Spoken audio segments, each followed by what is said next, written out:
آپ نے موکل کے بارے میں سنا ہوگا، اس کے بارے میں آپ کے ساتھ شیئر کرتے ہیں۔ موکل بھی دراصل جنات ہوتے ہیں، بعض لوگوں کے نزدیک یہ فرشتے ہیں۔ موکل روحانی عمل کے علاوہ کالے جادو اور سفلی عمل سے بھی تابع کیے جاتے ہیں۔ انہیں قابو کرنے کے لیے ہر قسم کے عمل میں چلہ کاٹنا ضروری ہے، البتہ نوری وظیفے کے دوران 5 وقت کی نماز پڑھنا اور پاک و صاف رہنا شرط ہے۔ اس کے برعکس سفلی عمل میں ناپاک رہنا لازمی ہوتا ہے۔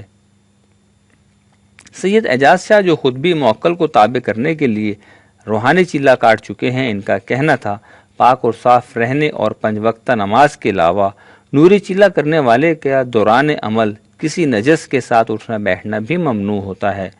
جھوٹ نہ بولے، حتیٰ کہ کسی کے ساتھ لڑائی جھگڑے سے بھی گریز کی پابندی کرنی چاہیے، جبکہ 41 دن تک وہ کسی دوسرے کے ہاتھ کا کھانا نہیں کھاتا، اپنے لیے خود کھانا پکانا ہوتا ہے۔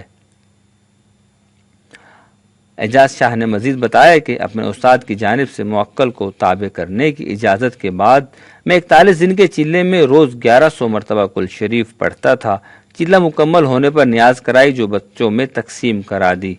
سفلی عمل کے ذریعے موکل کو قابو کرنے کے لیے بھی عموماً 41 دن کا چلہ کاٹنا ضروری ہے۔ سفلی کیونکہ شیطانی عمل ہے، لہذا اس کے اکثر عملیات میں ناپاک اور پلید رہنا پڑتا ہے۔ روز شراب پینا اور زنا لازمی ہوتا ہے۔ اگر سفلی گر دوران چلہ پاک رہے گا یا شیطانی کام نہیں کرے گا تو بدی کی قوتیں اسے تنگ کرتی رہتی ہیں۔ روحانی یا سفلی دونوں قسم کے عملیات کے لیے عامل اپنے گرد حصار کھینچ کر بیٹھتا ہے تاکہ وہ ماورائی قوتوں سے محفوظ رہے۔ کالے جادو یا سفلی عمل کے لیے زیادہ تر سندور سے حصار کھینچ کر شیطانی قوتوں کے لیے 7 قسم کی مٹھائیاں، شراب اور دیگر چیزیں توشے کے طور پر رکھی جاتی ہیں۔ اس قسم کے چلے ہزاروں میں 1-2 کامیاب ہوتے ہیں، اکثر ناکامی سے دوچار ہوتے ہیں۔ بعض کے چلے الٹے بھی ہو جاتے ہیں، جس سے عامل پاگل ہو جاتا ہے یا خود کو اور اپنے عزیزوں کو نقصان پہنچاتا ہے۔ جادوگر میں یہ تصور عام ہے کہ یہ کام اس سے گندی چیزیں کراتی ہیں جو چلہ الٹا ہو جانے کے بعد اس پر حاوی ہو جاتی ہیں۔ اور اب حمزات کے چلے کی بات۔ حمزات کا چلہ بڑا سخت ہوتا ہے۔ عاملوں اور جادوگروں میں حمزات کے بارے میں مختلف آراء پائی جاتی ہیں۔ بعض کا خیال ہے کہ حمزات ہر وقت انسان کے ساتھ رہتا ہے، ساتھ ہی پیدا ہوتا ہے اور ساتھ ہی مرتا ہے۔ کچھ کے نزدیک یہ شیطان ہے۔ اکثریت کا کہنا ہے کہ حمزات کا جسم لطیف انسان کا سایہ ہے۔ اس بارے میں مشہور ہے کہ اگر کوئی عامل کسی متقی پرہیزگار اور 5 وقتہ نمازی کے خلاف حمزات کو استعمال کرے تو اسے الٹا نقصان ہوگا اور ہاتھ سے حمزات بھی جاتا رہے گا۔ جب متقی شخص کو کسی قسم کا نقصان نہیں پہنچے گا۔ حمزات کی بہت سی قسمیں ہیں، مثلا الوی، عکسی یا غیبی وغیرہ۔ اس میں حمزات الوی قسم بہت قوی تصور کی جاتی ہے۔ یہ تصور عام ہے کہ حمزات کو قابو کرنا سب سے مشکل کام ہے اور اس کا چلہ خواہ نوری ہو یا سفلی بڑا سخت ہوتا ہے۔ اس وقت شہر میں شاید ہی کوئی عامل ہو جس نے حمزات کو تابع کر رکھا ہے۔ اس حوالے سے یہ بھی مشہور ہے کہ کسی دوسرے کے حمزات کو قابو کرنے سے اپنا حمزات پکڑنا آسان ہو جاتا ہے۔ روزنامہ امت کی رپورٹ یہاں مکمل ہوئی۔ جادو کا ذکر قرآن پاک میں بھی مختلف جگہوں پر آیا ہے۔ ہاروت ماروت کے قصہ میں اور اس کے علاوہ حضرت موسیٰ علیہ السلام اور فرعون کے جادوگروں کا واقعہ تو سبھی جانتے ہوں گے، لیکن ہر دور اور ہر معاشرے میں جادو کے طریقے اور رسوم و رواج مختلف رہے ہیں۔ آج بھی عرب دنیا میں جہاں آپ سمجھتے ہوں گے کہ یہ کبھی حرکات ناپید ہوں گی، وہاں بھی جادو ٹونے رائج اور عام ہیں۔ رسومات میں فرق ہے، یہی فرق پھر مختلف طریقوں میں واضح ہو جاتا ہے۔ عیسائیت اور مغربی دنیا میں اس وقت فری میسن اور اس جیسی تنظیموں کا چرچا زبان زد عام ہے۔ وہ فری میسن اور دوسری تنظیمیں جن کا نام لیا جاتا ہے شیطان کے پیروکار کہلاتے ہیں اور اسی جادوئی دنیا کے پجاری ہیں۔ وہاں یہ الگ طریقوں سے رائج ہے۔ بدروحوں سے شگون وہاں بھی لیے جاتے ہیں۔ ہمارے ہاں جو زیادہ پڑھ لکھ جاتا ہے وہ یہی سمجھتا ہے کہ جادو ٹونا جہالت کی باتیں ہیں جو خواہ مخواہ دہرائی جا رہی ہیں۔ جبکہ اس شے نے معاشروں کو اجاڑ کر رکھ دیا ہے، گھروں کے گھر تباہ کر دیے ہیں۔ اب ہم اس تذکرے کو یہیں روک کر ایک نظر ان وجوہات پر ڈالتے ہیں جس کی وجہ سے یہ برائی عام ہوئی ہے۔ انسان جب حد سے زیادہ تعیش پسند اور مادہ پرست ہو جائے تو کچھ چیزیں اس کی فطرت میں خود بخود در آتی ہیں، مثلا خود غرضی، احسان فراموشی، لالچ، حسد، کم وقت میں زیادہ سے زیادہ پیسوں کے حصول کی خواہش، اور ان سب کے علاوہ میڈیا کا اثر۔ کیا آپ کو نہیں لگتا کہ ایک پلاننگ کے تحت معاشرے سے سادگی، حیا، وقار اور رکھ رکھاؤ کا جنازہ نکالا جا رہا ہے؟ زیادہ دور نہیں، بس 40-50 سال پیچھے نظر دوڑا لیں۔ امیر سے امیر اور غریب سے غریب گھرانوں میں بھی ایک وقار، تمدن، رکھ رکھاؤ اور تہذیب چھلکتی تھی۔ اپنے اپنے ماحول اور خطے کے مطابق ہر ایک بساط بھر وزادار اور انٹلیکچوئل ہوا کرتا تھا۔ پھر کیا ہوا کہ اس میڈیا نے عورتوں کو کپڑوں، زیورات کی نمائش، ساس بہو کے جھگڑوں کے پیچھے لگا دیا اور گھر اجاڑنے، مشترکہ خاندانی نظام کے خاتمے کے وہ طریقے پڑوسی ملک کے ڈراموں کے ذریعے سکھائے جانے لگے جو کسی کو معلوم نہ ہوتے تھے۔ دیکھتے ہی دیکھتے ملکی میڈیا بھی اسی لپیٹ میں آ گیا۔ مردوں کو انہی عورتوں نے پیسے کا پجاری اور ہوس کا غلام بنا دیا۔ ایک دوسرے سے سبقت لے جانے کی اس خواہش نے انتشار اور افراتفری پیدا کر دی ہے۔ رشتوں میں خود غرضی اور حسد در آیا۔ پھر بات جعلی پیروں سے ہوتی ہوئی دوسرے مذہب کے عاملین کے آستانوں اور ٹونوں تک جا پہنچی۔ فلاں دیورانی اپنے رشتہ داروں میں سے بہو لانا چاہتی ہے، کیسے روکا جائے؟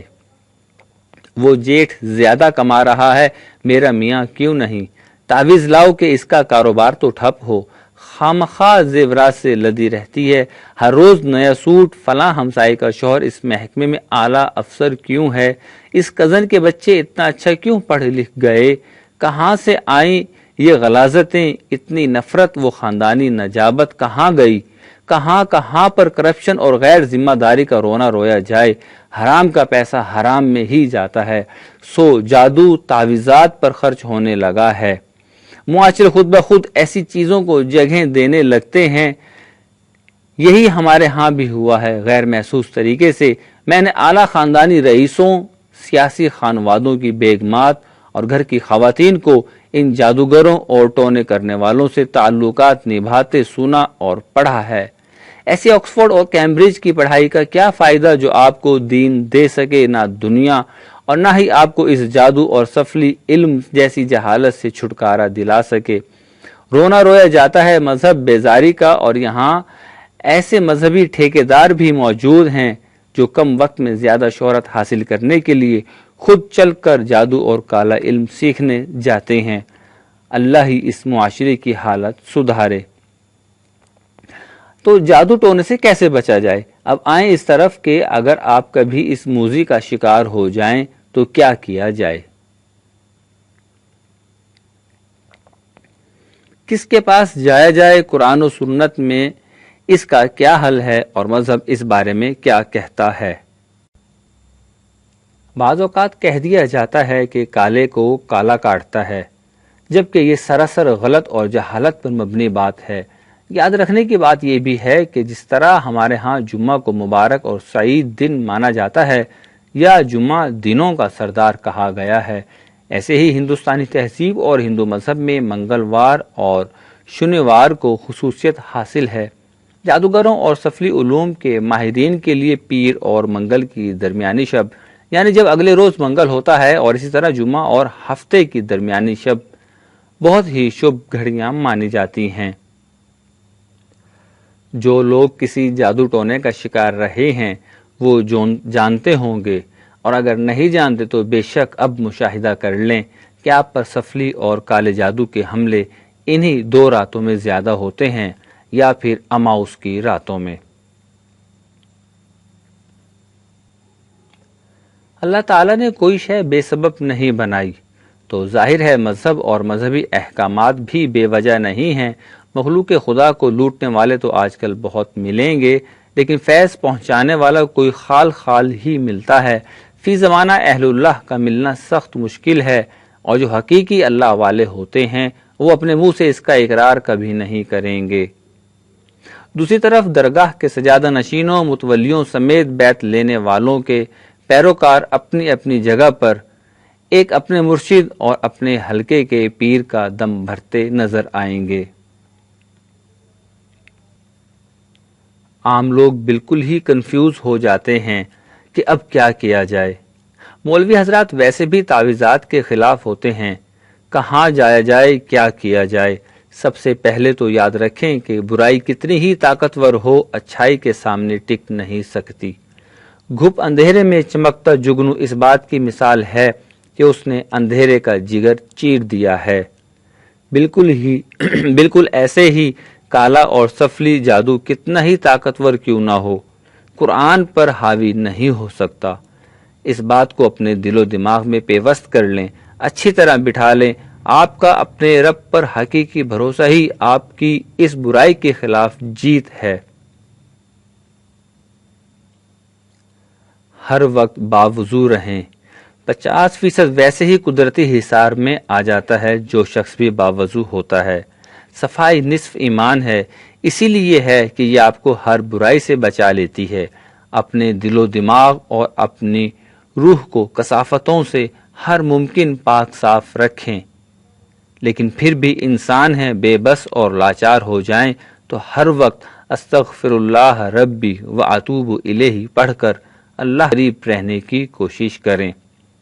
اللہ تعالیٰ سے دعا ہے کہ وہ ہر ایک کو ہدایت نصیب کرے اور ظالموں حاسدوں کے شر سے پناہ میں رکھے۔ کامنٹ سیکشن میں اپنی رائے کا اظہار ضرور کیجیے گا۔